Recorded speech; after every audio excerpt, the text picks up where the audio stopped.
அன்பார்ந்த தமிழர்கள் அனைவருக்கும் வணக்கம். இன்னைக்கு வந்து பாத்தீங்க அப்படின்னாக்கா, அவுல் அப்படின்னு சொன்னாலே நம்மளுக்கு வந்து அரிசி அவுல் தான் எல்லாருக்குமே நினைவுல நிக்கும். ஏன் அப்படின்னா, நாம சின்ன வயசுல இருந்து அரிசி அவுலே நம்ம பார்த்து பழகி வந்துட்டோம்.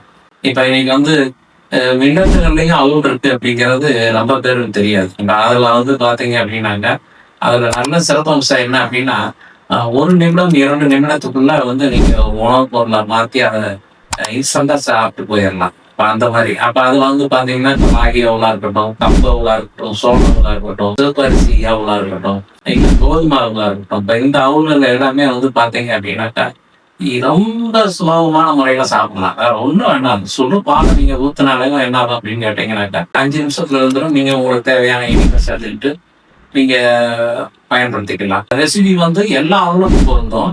என்ன அப்படின்னா, அத வந்து லைட்டா வந்து தண்ணீல டிப் பண்ணி, அந்த அவுல எடுத்து ஒரு இட்லி பாத்திரத்துல நம்ம ஸ்டீம்ல இட்லி பாத்திரத்த மூடாம வேக வச்சு, நம்ம என்ன செஞ்சிடலாம் அப்படின்னு கேட்டீங்க அப்படின்னாக்கா, லைட்டா வெந்த உடனே அத எடுத்து நீங்க அப்படியே தேங்காய் முந்திரி போட்டீங்க அப்படின்னா, இப்ப ராகி அவுல் கூப்ட்டு, ராகி அவுல் செஞ்சீங்கன்னா ராகி அவுல் கூப்ட்டு.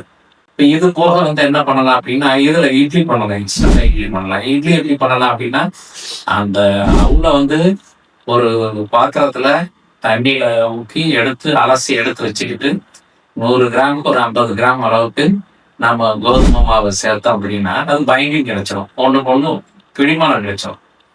அது கூட ஒரு 2 கரண்டி தயிர், லைட்டா ஒரு கேரட் திருவி போட்டு சிறிதளவு உப்பு மாத்திரம் போட்டீங்க அப்படின்னாக்கா நல்லா பால் மாதிரி உருண்டை பிடிச்சிட்டு அது இட்லி பாத்திரத்துல நீங்க இட்லி ஷேப்ல தட்டி நீங்க வேக வச்சு எடுத்தீங்க அப்படின்னாக்கா அது ராகி அவுள்னா ராகி அவுள் இட்லி, சோள அவுள்னா சோள அவுள் இட்லி, கம்பு அவுள்னா கம்பு அவுள் இட்லி, சிவப்பரிசி அவுள்னா சிவப்பு அரிசி அவுள் இட்லி. இப்படி இட்லி பண்ணலாம். இந்த இட்லி ரொம்ப சுவையானது, நீராவியில வேக வச்சது. உடலுக்கு ரொம்ப ஒரு இலகுவான ஜீரணம் பண்ணக்கூடிய ஒரு பொருள்கள். இது வந்து அவ்வளவு அருமையான ஒரு பொருள். இந்த மாதிரி அவுள்கள்ல பண்ணலாம் அப்படிங்கிற ஒரு விஷயத்த தெரிவிச்சுக்கிறேன். நன்றி, வணக்கம்.